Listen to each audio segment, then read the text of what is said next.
Hi, I'm Michael, and this is California.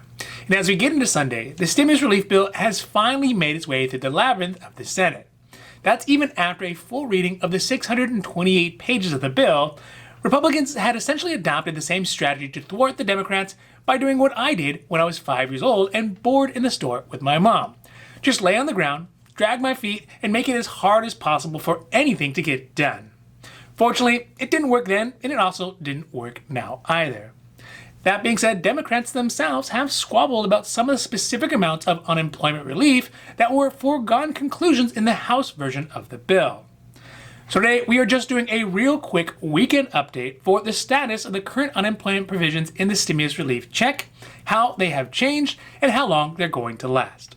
Now, this is your daily dose, and before we get to it, if you like this information, if you find it interesting, if you find it helpful, please don't forget to like and subscribe. That way you can get updates when our newest and most informative videos become available.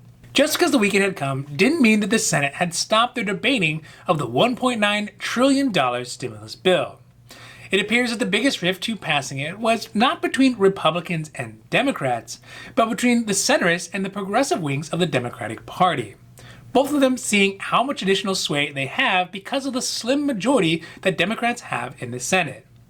The centrist Democrats have concerns about the overall size of the package and some of the benefits, specifically who is eligible for the $1,400 stimulus checks and the $400 bonus unemployment weekly benefits. This is in contrast with the progressive wing, who saw the bill as actually not going big enough. And really, kind of sorta in their own way, they are both right.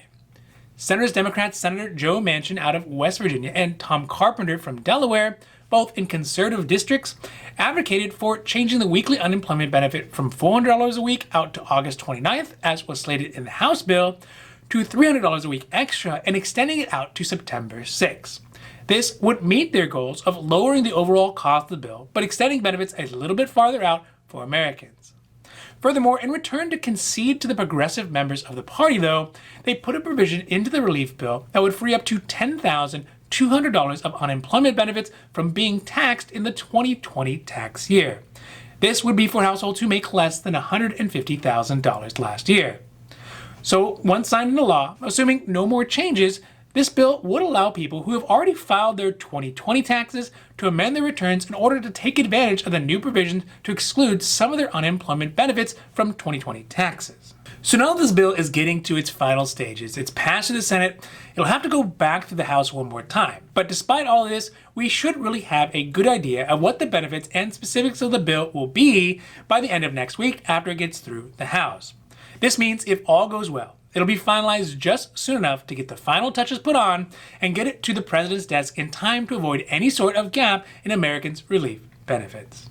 Now, this has been your daily dose, and I hope that you found it interesting or helpful or at least useful. And if you did, please don't forget to like and subscribe. That way you can get updates when our newest and most informative videos become available. Now, that's it for me, and for California, I'm Michael, wishing you a happy, healthy day.